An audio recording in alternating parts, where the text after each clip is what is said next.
From the reading, we are called to be Christians.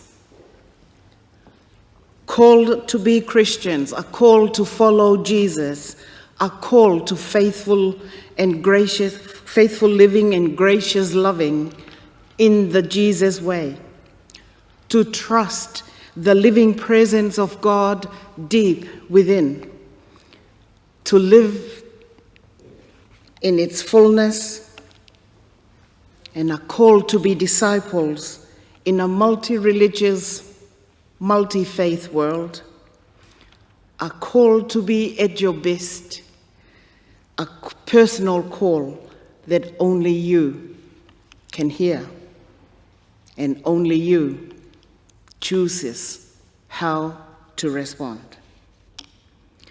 Jesus says to Simon Peter, "Do not be afraid. From now on, you will be catching people." Jesus says the same to us this morning. Do not be afraid. From now on, you will be catching people.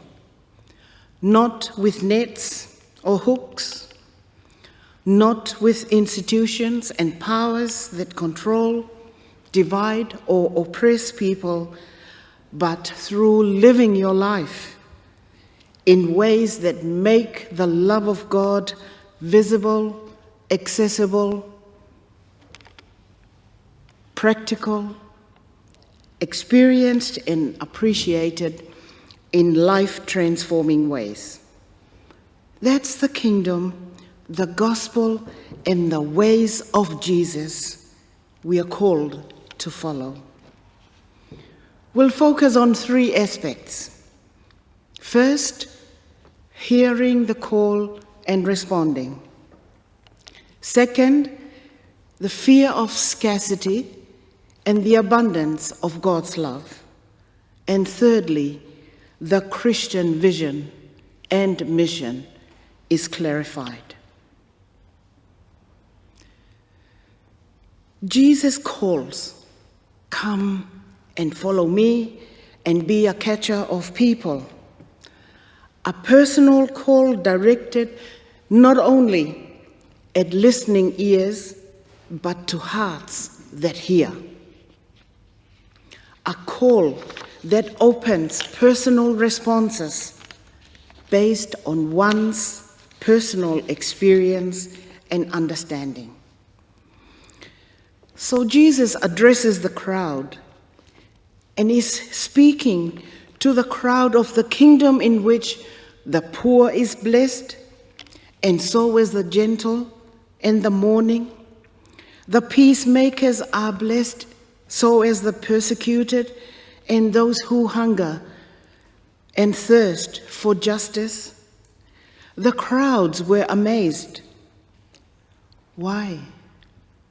Because suddenly in their hearing, the marginal people, considered not respectable, are proclaimed as the kingdom people. New way of being. The poor and the marginalized are now proclaimed the people of the kingdom. Imagine being in the crowds and hearing these words. How might we respond? Fishermen Simon Peter, James, and John were afraid and amazed at the same time. Imagine Jesus saying to them, "Be in touch with your brokenness." Other people may refer to it as failures.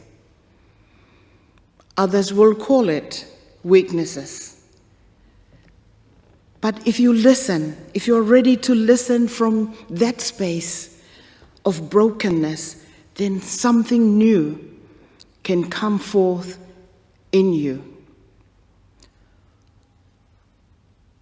Failed in fishing all night with nothing? Something new can come forth in you. And Jesus says, throw out your net for a catch. The word alters the lives of those who hear and heed. They left everything and followed him. What a response. What about us? We are called to different things based on our different gifts. Have we really heard the call to follow Jesus and catch people by simply sharing and showing that they are loved abundantly? And if not, if we haven't heard that, why not? Is it because our fear of scarcity is in the way? Which takes us to our second aspect, our fear of scarcity and the abundance of God's love. Remember the story of the 5 loaves and 2 fish for the thousands in the multitude? Jesus says to his disciples, "Give the crowd something to eat." And they say to Jesus, 5 loaves, 2 fish. Can you count?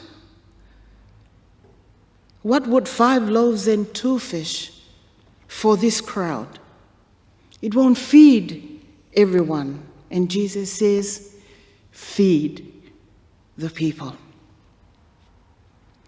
Jesus says, throw your nets. And they do.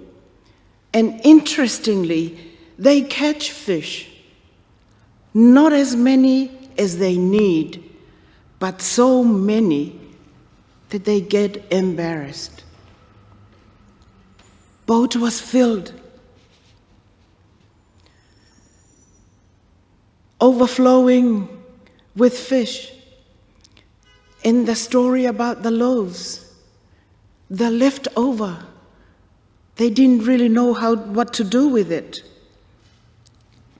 In this story, the nets were beginning to break. The boats were beginning to sink, so full of the fish that maybe they were embarrassed. But that was not the intention of the call to throw your nets. It was simply to say, there's enough to go round. Trust, have faith. When Peter finally understands, he doesn't say, "Lord, I'm sorry I got it wrong. You do know how to fish." He says, "Lord, I am a sinful man." What a beautiful response. Because Peter senses that he hadn't really trusted in what was happening. He'd heard the Lord speak about the kingdom, about the new world order, but he realized that he hadn't heard it at all. He hadn't taken it seriously until he understands. But Peter is not alone.